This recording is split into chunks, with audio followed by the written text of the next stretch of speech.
ये परी के अंदर पढ़ रहे थे, भुजाओं के लंब अर्धकों का प्रतिच्छेद बिंदु होता है। ये आपको बता दिया, शीर्षों से दूरी बराबर होती है। हमें ये से बेसिक थोड़ा याद रखना है। इसका तो फॉर्मूला है, इसका भी फॉर्मूला है। इसमें क्या लागू करते हैं, शीर्षों से दूरी बराबर है परिकेंद्र की, यानी ओ ए बराबर ओ बी बराबर ओ सी।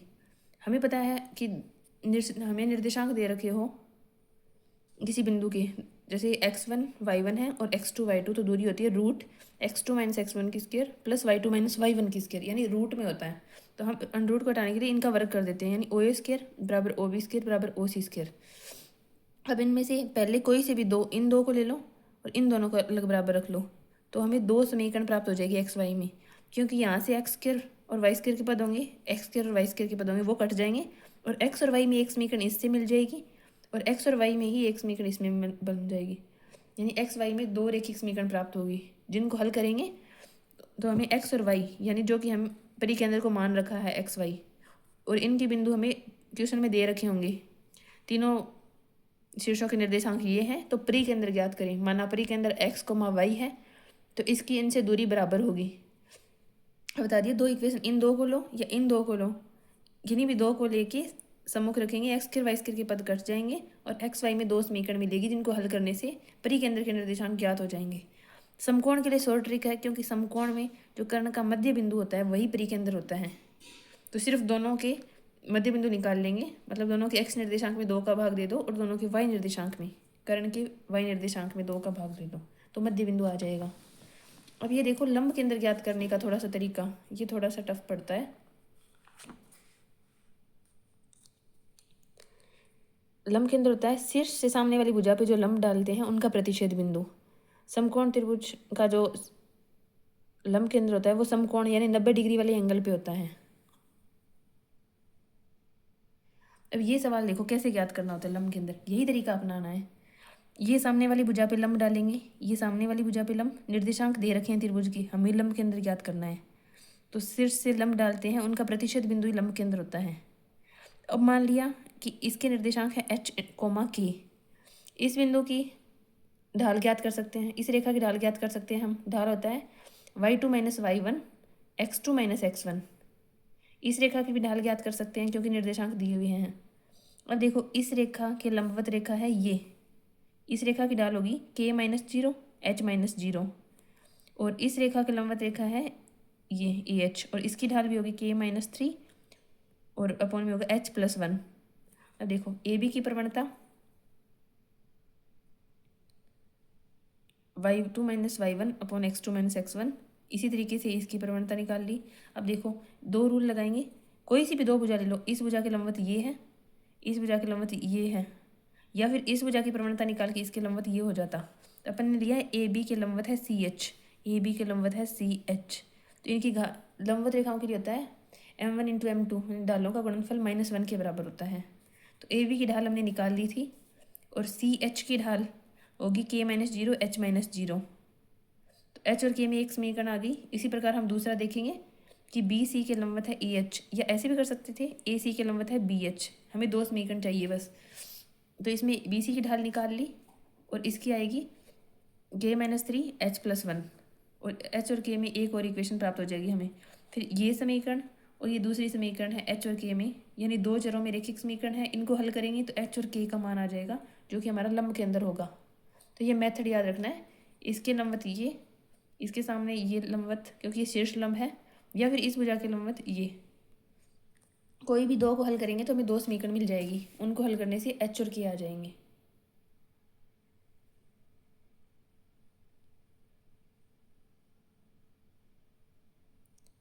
ये सारा देखो एक जगह लिख रखा है कि समांतर चतुर्भुज के मध्य बिंदुओं को मिलाने से समांतर चतुर्भुज बनेगा, वर्ग के मध्य बिंदुओं को मिलाने से नई आकृति वर्ग बनेगी, सम चतुर्भुज के मध्य बिंदुओं को मिलाने से आयत, और आयत के मध्य बिंदुओं को मिलाने से सम चतुर्भुज यानी अपोजिट है।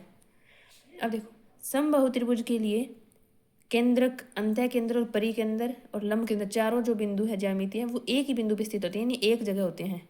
और ये एक नियम है जो एक सवाल आता है जिसको हल करने में काम आता है, जहाँ इन तीनों में से दो बिंदु दिए होते हैं, जैसे परिकेंद्र और लंब केंद्र को मिलाने वाली जो रेखा होती है उसको केंद्रक 1:2 में विभाजित करता है।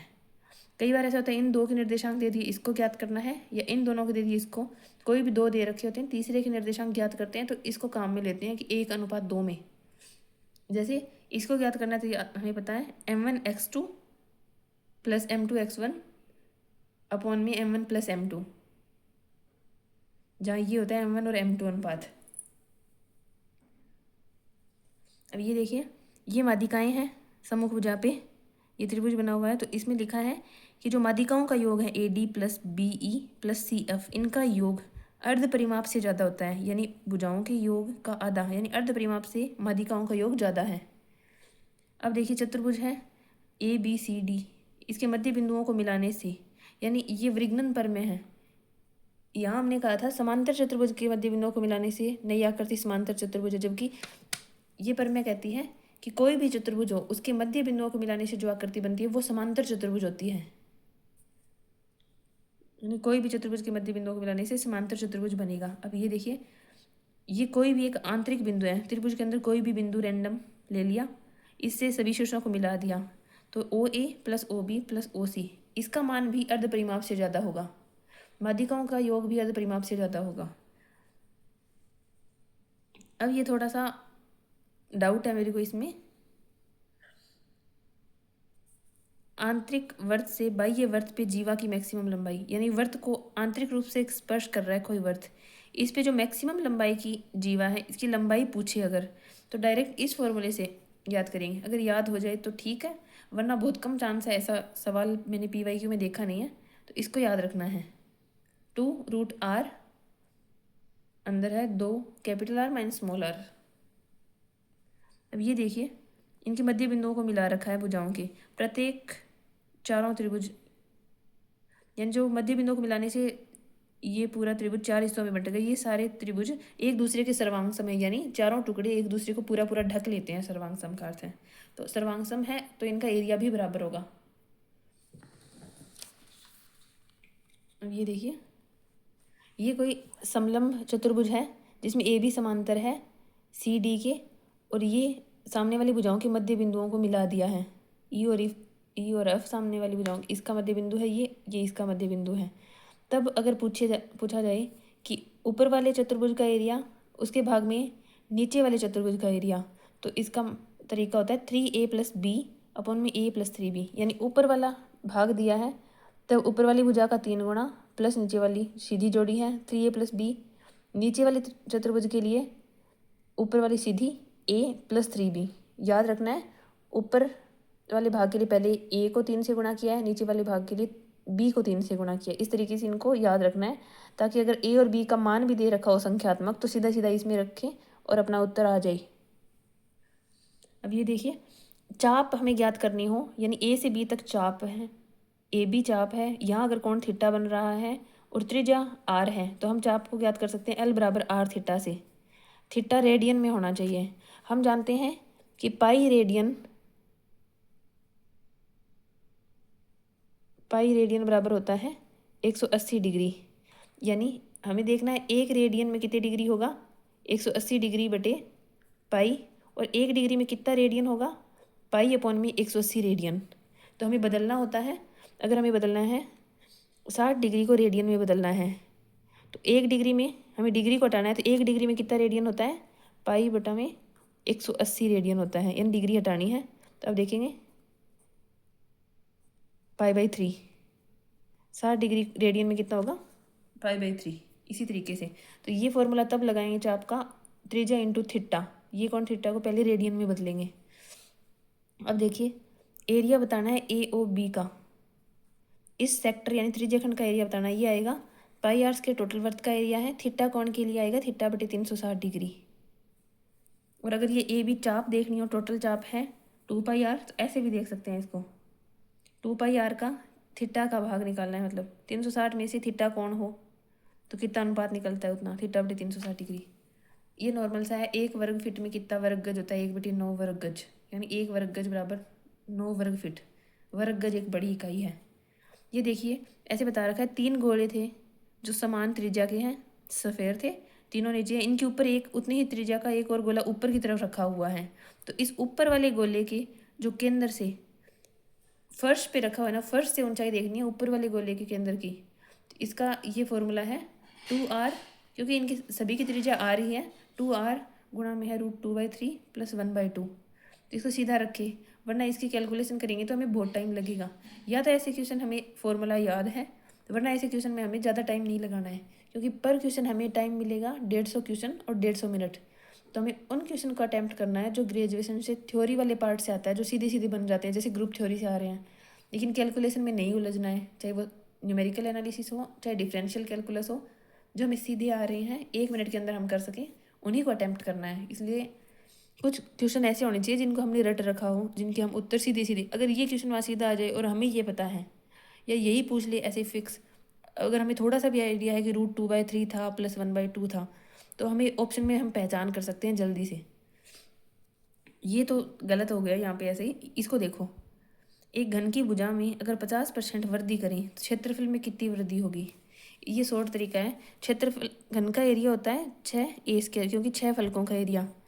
अब इसे भुजा 2 बार आ रही है, तो हम देखेंगे, माना कि एरिया था 100 शुरू में, भुजा में वृद्धि करिए 50%, यानी 2 बार भुजा है, 50% वृद्धि करने से 100 से भुजा होगी 150, 150/100, यानी एक बार भुजा और करेंगे 150/100, 100 से 100 कट गया, 15 15 हो गया 225।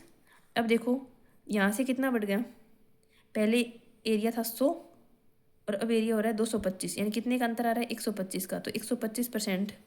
अब हम अगर हमें पूछे कि घन के आयतन में कितनी वृद्धि होगी भुजा में वृद्धि करने से, आयतन बनता है a³ से, यानी भुजा 3 बार आ रही है, तो हम करेंगे, पहले मानेंगे आयतन है 100, फिर भुजा 3 बार करेंगे 150 × 100, 150 × 100, 150 × 100, 150/100, सॉरी। फिर इसको कैलकुलेट करके देखेंगे कितना आ रहा है, वो 100 से कितना बढ़ रहा है, वो जितना डिफरेंस होगा उतने प्रतिशत चेंज आएगा। और अगर ऐसा हो कि एक भुजा 50% कम हो रही है, एक भुजा 50% बढ़ रही है, तो हम कर देंगे 100, एक भुजा में 50% कमी, यानी 100 से कम 50 कम, 50/100, एक भुजा में 50% वृद्धि हो रही है तो 150/100, और फिर कितना चेंज हो रहा है 100 से, उतने % कमी या वृद्धि होगी। अब एक और क्वेश्चन आगे छोटा सा, ये सवाल है कि इनके आधार का, यानी इस वर्त का एरिया सेम है, चाहे कोण हो, अर्धवर्त हो या बेलन हो, और इनकी ऊंचाई भी सेम है, तो इनका आयतन किस अनुपात में होगा। शंकु का आयतन अगर 1 है तो अर्धगोले का आयतन इसका 2 गुना होगा, ये इसका 3 गुना होगा। इनका अनुपात है 1:2:3। ये बस ऐसे ही है, इसको आप याद रख सकते हैं। अब थोड़ा सा पार्ट और है जिसमें हमें ज्योमेट्री का पढ़ना है। एक सेकंड, ये थोड़ा सा पार्ट और है, इसको याद रखना है। विकिरणों की संख्या कितनी होती है, इसका फॉर्मूला n(3/2)। जैसे त्रिभुज में 3 भुजाएं होती है तो 3 रखेंगे तो 0 आएगा, तो त्रिभुज में कोई विकिरण नहीं होता। चतुर्भुज में 4 रखेंगे, 4 - 3 1, और 4/2 2, यानी चतुर्भुज में 2 विकिरण होते हैं। अंतः कोणों का योग होता है n - 2 × 180 डिग्री, जहाँ n होता है भुजाओं की संख्या बहुभुज में। कोणों के अर्धक का प्रतिच्छेद बिंदु क्या होता है, हम देख चुके हैं पहले, अंतः के अंदर होता है। अब इसमें देखो, इन दो कोणों के अर्धक अंदर की तरफ मिला रहे हैं, तो यहाँ जो कोण बनता है वो होता है 90 प्लस सम्मुख कोण का आधा जोड़ते हैं 90 + a/2। अब इधर बाह्य कोण का अर्धक है तो ये अंदर वाला कोण होता है 90 - a/2। और अगर एक अंतः कोण का अर्धक देख लें और एक ऐसे बाहर की तरफ बाह्य कोण का अर्धक देख लें, इनको मिलाते हैं, जो ये कोण बनता है वो होता है a/2। ये हम पीछे देख सकते हैं, ये रहा एक अंतः कोण का अर्धक और एक बाह्य कोण का अर्धक, ये एंगल बनता है, ये होता है a/2। यानी अंदर की तरफ 90 - a/2, बाहर की तरफ 90, अंदर की तरफ 90 + a/2, बाहर की तरफ 90 - a/2, और एक अंतः और एक बाह्य कोण का अर्धक है तो सिर्फ a/2। सॉरी, ये याद रखना है। लंब भुजाओं के जो लंब अर्धक होते हैं उनका प्रतिच्छेद बिंदु परिकेंद्र होता है। माध्यिकाओं के प्रतिच्छेद से बनता है केंद्रक। शीर्ष लंबों का प्रतिच्छेद बिंदु होता है लंब केंद्र। यह केंद्रक माध्यिका को 2:1 में विभाजित करता है। और नीचे देखिए, ये त्रिभुज, हम जानते हैं कि समकोण त्रिभुज में क्या होता है, जो सबसे लंबी भुजा होती है उसका वर्ग अन्य दो भुजाओं के वर्गों के योग के बराबर होता है। जहाँ देखो सी बड़ा है बी से, मतलब ये भुजाओं का क्रम है, सी सबसे बड़ी भुजा है। अगर सबसे बड़ी भुजा का वर्ग शेष दो भुजाओं के वर्गों के योग के बराबर है तो वो समकोण त्रिभुज है। अगर सी² का वर्ग इन दोनों के वर्ग से ज़्यादा है तो ये अधिक कोण त्रिभुज है, यानी इसमें एक एंगल 90 डिग्री से ज़्यादा है। और अगर सी स्क्वायर लेस देन ए स्क्वायर प्लस बी स्क्वायर है तो ये न्यून कोण त्रिभुज है, इसमें कोई भी एंगल 90 डिग्री से ज़्यादा नहीं है। अब ये देखो, ये इस एंगल से इस शीर्ष से सामने वाली भुजा पे लंब डाला है और ये इसके ऊपर माध्यिका है। यहाँ ऐसे लग नहीं रहा है पर ये दोनों टुकड़े बराबर हैं क्योंकि ये माध्यिका है, मध्य बिंदु होना चाहिए था। तो माध्यिका और लंब के बीच जो कोण बनता है वो शेष दो कोणों के अंतर का आधा होता है, यानी ए शीर्ष से सम्मुख भुजा पे लंब डाला है तो angle B minus C by 2, माध्यिका व लंब के बीच कोण। ये देखो, कोई भी ट्रायंगल है उसका एरिया होगा उसकी माध्यिकाओं से बने त्रिभुज का 4/3। ये अगर सिर्फ क्वेश्चन में हमें माध्यिकाओं की लंबाई दे रखी है और पूछ ले कि त्रिभुज का एरिया कितना होगा, तो पहले माध्यिका से बने त्रिभुज का क्षेत्रफल निकालेंगे। सिर्फ भुजाओं की लंबाई हो तो ये फॉर्मूला काम लेते हैं, S minus A S minus B S minus C under S होता है जहाँ अर्ध परिमाप होगा A plus B plus C by 2। ये निकल जाएगा माध्यिका से बने त्रिभुज का एरिया, तो उसका 4/3 करके मेन त्रिभुज का क्षेत्रफल निकल जाएगा। अब देखो एरिया कैसे ज्ञात करना है। त्रिभुज में विषमबाहु त्रिभुज हो जिसकी सारी भुजाएं ही अलग हो तो ये तरीका लगाएंगे। समद्विबाहु त्रिभुज हो तो उसमें ऊंचाई होती है √4a² माइनस b² बाई 2 और ये एरिया के लिए ये लगाएंगे। जहाँ बी क्या है, असमान भुजा है, यानी इस तरीके से त्रिभुज है तो जो समान भुजाएं हैं वो है ए और असमान भुजा है वो बी है। तो इस पे से सामने वाली भुजा पे लंब डालेंगे तो ये दूरी हो जाएगी b/2, ये ए है तो इसको निकाल लेंगे, कर्ण में से ये घटा देंगे a² माइनस b/2 की स्क्वायर, तो ये आ जाएगी ऊंचाई। फिर त्रिभुज का क्षेत्रफल होता है 1/2 आधार इंटू ऊंचाई, यानी 1/2 b इंटू ऊंचाई का गुणा कर देंगे तो ये आ जाएगा मान। अब अगर समबाहु त्रिभुज हो तो इसके लिए ऊंचाई तो होती है √3/2a, एरिया होता है √3/4a²। ये याद रखना है, हम भूल जाते हैं कि एरिया में अपॉन में 4 आ रहा है या हाइट में आ रहा है। एरिया में अपॉन में 4 है। और समबाहु त्रिभुज के लिए फिक्स है, परिवर्त की त्रिज्या पूछे तो आएगा a/√3, यानी ए समबाहु त्रिभुज की भुजा है।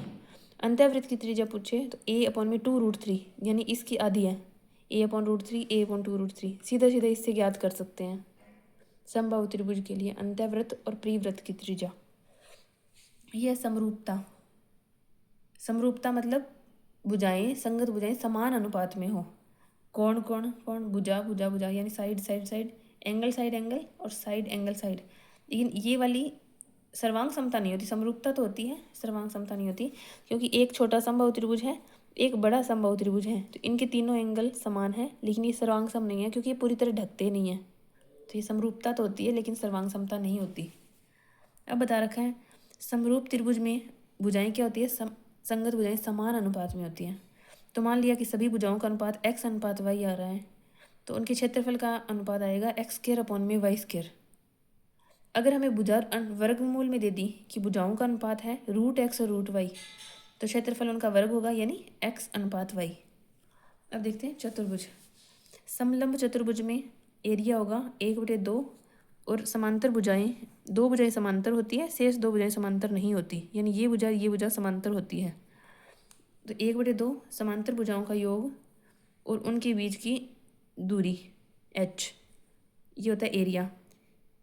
और इसके जो विकिरण है वो समरूप त्रिभुज बनाते हैं, यानी जैसे तो विकिरण है ये त्रिभुज और ये त्रिभुज समरूप होगा क्योंकि ये शीर्षाभिमुख कोण है, ये दो समांतर भुजाएं हैं तो ये एंगल और ये एंगल बराबर होगा क्योंकि एकांतर कोण है, ये एंगल और ये एंगल बराबर होगा, ये शीर्षाभिमुख कोण है इसलिए बराबर, यानी कोण समरूपता आ जाएगी। विकिरण समरूप त्रिभुज बनाते हैं। अब देखो समांतर चतुर्भुज का एरिया होता है आधार इंटू ऊंचाई। अगर आसन भुजाएं जैसे दो, क्योंकि इनकी सम्मुख भुजाएं बराबर होती है तो आसन दो भुजाएं दे रखी है, ये भुजा की लंबाई दे रखी है हमें और इसकी दे रखी है, इनके बीच कोण बता रखा है थीटा है, तो सीधा एरिया ये भी लिख सकते हैं AB इंटू साइन थीटा, अगर इन दोनों की लंबाई दे रखी है।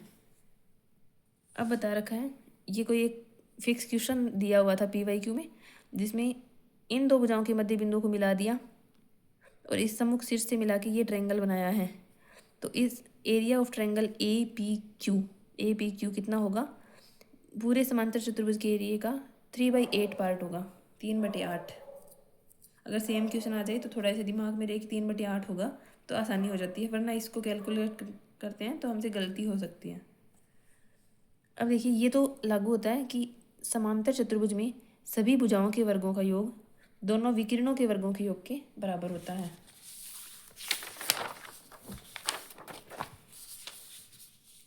अब देखिए थोड़ा सा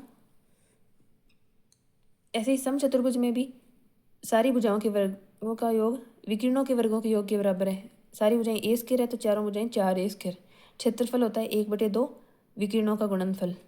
अब देखो विकिरणों में अगर वृद्धि करते हैं तो ए में वृद्धि कितनी होगी, मतलब एरिया में कितनी वृद्धि, क्योंकि इसका एरिया है d1 × d2 यानी 2 बार दोनों गुणनफल में है विकिरण। तो हम करेंगे माना एरिया 100 है, 2 बार विकिरण दे रखे हैं तो 120/100, दूसरी विकिरण में वृद्धि 120/100।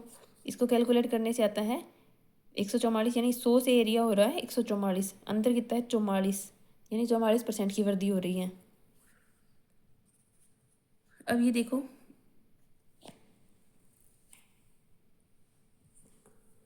अगर समचतुर्भुज में एक कोण 60 डिग्री या 120 डिग्री है, माना कि ये कोण 60 डिग्री है तो समचतुर्भुज में सम्मुख कोण भी 60 डिग्री होगा। शेष दोनों कोण वैसे भी बराबर होने हैं समचतुर्भुज में, तो दोनों कोण 120 डिग्री के होंगे। चाहे ये दोनों या ऐसे बोल दे कि एक कोण 120 डिग्री है तो यानी ये कोण 120 है तो ये भी 120, शेष दोनों बराबर होंगे तो 60-60 होंगे। तो इसमें ये विकिरण खींच दिया तो ये भी एक समबाहु त्रिभुज है और ये भी एक समबाहु त्रिभुज है। तो छोटे वाला विकिरण इस भुजा के बराबर होगा क्योंकि समबाहु त्रिभुज है। छोटा विकिरण भी समबाहु त्रिभुज की भुजा के बराबर है और बड़ा विकिरण होगा √3a। और एक त्रिभुज का एरिया होगा √3/4a स्क्वायर। दोनों का होगा 2 से गुणा कर देंगे √3/2a स्क्वायर। चक्रीय चतुर्भुज होता है जिसके चारों शीर्ष वृत्त की परिधि पे स्थित हो और इसके सम्मुख कोणों का योग होता है 180 डिग्री, यानी एक कोण थीटा है तो दूसरा 180 - थीटा। अगर ये पूछे कि चक्रीय चतुर्भुज है और वो समांतर चतुर्भुज है तो ऐसा तभी संभव है जब वो आयत बन जाए।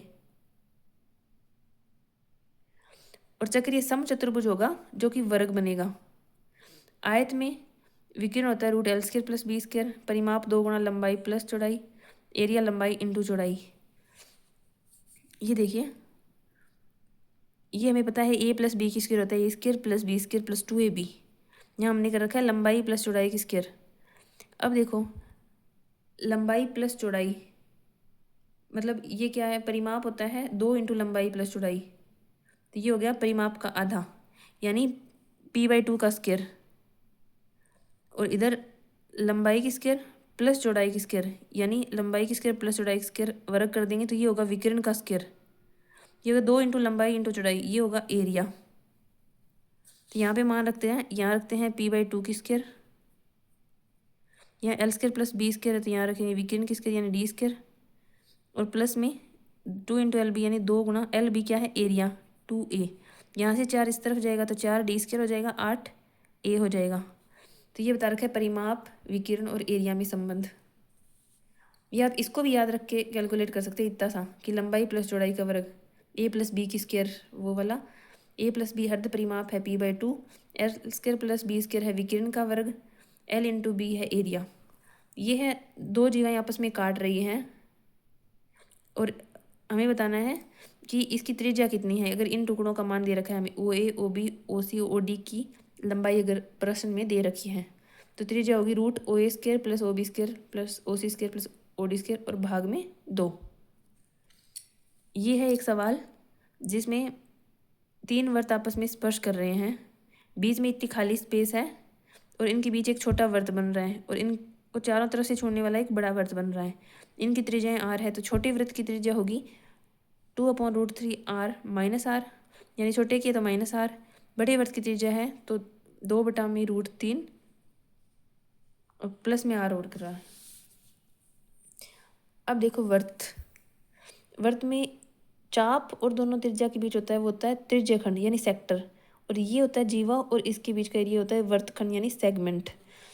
लघु त्रिज्यखंड का एरिया होगा, टोटल एरिया है πr², इसका एरिया होगा थीटा कोण के लिए होगा θ/360 डिग्री कर देंगे πr² का इतना हिस्सा निकाल देंगे। अब हमें अगर ये निकालना है वर्तखंड का एरिया तो हमें इस त्रिज्यखंड के एरिया में से त्रिभुज का एरिया घटाना है। तो कंडीशन ये है त्रिभुज का एरिया कितना होगा, त्रिभुज का एरिया होगा 1/2 r² sin θ। r हमें पता है, θ दे रखा होता है, ये कोण कितना है तो इसका एरिया निकल जाएगा। इसमें से इसको घटाएंगे तो वर्तखंड का एरिया निकल जाएगा। अब ये देखें, दो जीवाएं आपस में ऐसे प्रतिच्छेद कर रही हैं, तो इसके लिए ए ई इंटू ई बी बराबर होता है सी ई इंटू ई डी। अगर बाह्य बिंदु से दो छेदक रेखाएं खींची हैं तो भी ई डी इंटू ई सी बराबर होता है ई बी इंटू ई ए। ये देखो, ए ई है, बी ई है, इसी रेखा के दोनों टुकड़े, फिर सी ई और डी ई, यानी यहाँ तक आना है। अगर एक छेदक रेखा है एक स्पर्श रेखा है तो इसमें इसी बिंदु पे दो बार स्पर्श मान लो, तो D E into D E कर दिया, यानी डी ई का वर्ग बराबर है ए ई इंटू बी ई। अब ये सवाल है, बाह्य बिंदु से इस पे दो स्पर्शिकाएं खींच रखी है, इनके बीच कोण है थीटा। तो हमें अगर पूछे कि इन दो बिंदुओं से यहाँ पे जो कोण बना है वो कितना है, तो अब देखो इनको यहाँ से मिला दिया केंद्र से, क्योंकि केंद्र से जो स्पर्शिका पे त्रिज्या खींचते हैं ये इस पे लंबवत होती हैं। केंद्र से स्पर्श रेखा पे जो त्रिज्या होती है वो इसकी लंबवत होती है, तो ये दोनों कोण है 90 डिग्री, मतलब 180 डिग्री। तो टोटल 360 में से 180 घटाया 180 माइनस थीटा घटाया, ये एंगल बचेगा 180 माइनस थीटा। क्योंकि हमें पता है केंद्र पे बना कोण एक इस चाप के द्वारा, केंद्र पे जो कोण बना है इस चाप के द्वारा वो परिधि पे बने कोण का आधा होता है, आधा नहीं 2 गुना होता है, यानी परिधि पे बना यहाँ वाला कोण इसका आधा होता है। तो इसमें 2 का भाग देंगे 90 माइनस थीटा बाई 2। केंद्र पे बना कोण परिधि पे बने कोण का 2 गुना होता है, ये कोण इसका आधा होगा 90 माइनस थीटा बाई 2। अब ये देखो, ये कोई जीवा है, इस पे एक स्पर्श रेखा खींची है, जीवा और इसके बीच ये एंगल है थीटा। तो इसको याद रखते हैं, जीवा और स्पर्श रेखा के बीच यहाँ कोण थीटा है, तो इसकी अपोजिट साइड जीवा वृत्त की परिधि पे जहाँ भी ऐसे जो भी कोण बनाएगी, क्योंकि एक चाप द्वारा एक ही तरफ कोण बनते हैं वो सारे बराबर होते हैं, तो ये कोण भी थीटा इसके बराबर होता है, यानी स्पर्श रेखा और एकांतर कोण बराबर होता है। जीवा के द्वारा स्पर्श रेखा के साथ जो कोण बनाया जाता है, वृत्त के दूसरे हिस्से में जीवा परिधि पर सेम कोण बना रही है। ये अपने पीछे भी पढ़ा था स्पर्श रेखाएं, ये वृत्त पे दो वृत्तों पे स्पर्श रेखा, सीधी स्पर्श रेखा की लंबाई तिर्यक से ज़्यादा होती है। सीधी स्पर्श रेखा होती है D square minus R1 minus R2 की स्क्वायर, तिर्यक स्पर्श रेखा होती है R1 प्लस R2 की स्क्वायर, यानी यहाँ प्लस है, बड़ी संख्या घटा रहे हैं तो तिर्यक स्पर्श रेखा की लंबाई कम आएगी, या माइनस छोटी संख्या घटा रहे हैं इससे तो ये ज़्यादा आएगी, यानी डायरेक्ट टेंजेंट और ये तिर्यक स्पर्श रेखा से ज़्यादा लंबी है। ये कंडीशन हमने पहले पढ़ ली थी। अगर इन केंद्रों के बीच की दूरी C1 C2 अगर ग्रेटर देन है R1 प्लस R2 से, तो इन पे 4 स्पर्श रेखाएं होगी। यहाँ स्पर्श कर रहे हैं तो इनके बीच की दूरी C1 C2 त्रिज्याओं के योग के बराबर होगी।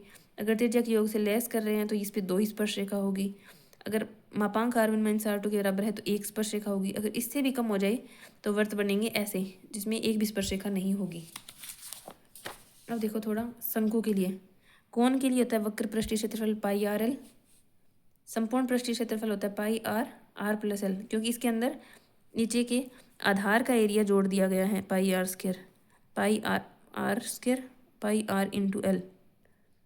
वॉल्यूम होता है 1/3 पाई आर स्क्वायर एच, जहाँ एच बराबर होता है, ये एल है आर और ये एच बराबर होता है root L square minus R square. ये फ्रस्टम यानी छिन्नक, इसका ऊपर का हिस्सा काट दिया शंकु का, तो इसमें जो ऊंचाई आएगी वो इतनी दूरी है, ये दूरी यहाँ से यहाँ तक कैपिटल आर में से स्मॉल आर घटा दिया तो ये दूरी है capital R minus small R, तो एल स्क्वायर बराबर आएगा, यहाँ तक की दूरी है एच ऊंचाई छिन्नक की, H square plus R minus R की स्क्वायर। वक्र पृष्ठीय क्षेत्रफल इसमें पाई आर एल है, इसमें पाई आर एल है तो इसमें आर के साथ एक आर और जोड़ दिया, आर प्लस आर एल। संपूर्ण पृष्ठीय क्षेत्रफल नीचे का वर्थ पाई आर स्क्वायर, ऊपर का वर्थ पाई स्मॉल आर स्क्वायर जोड़ दिया। आयतन होता है 1/3 पाई आर स्क्वायर एच, तो इसमें करेंगे 1/3 पाई आर स्क्वायर की जगह है capital R square small R square plus capital R into small R into H, ये बीच वाला अंतर याद रखना है, बाकी सेम है 1/3 पाई एच, आर स्क्वायर की जगह हो गया capital R square plus small R square plus R into are.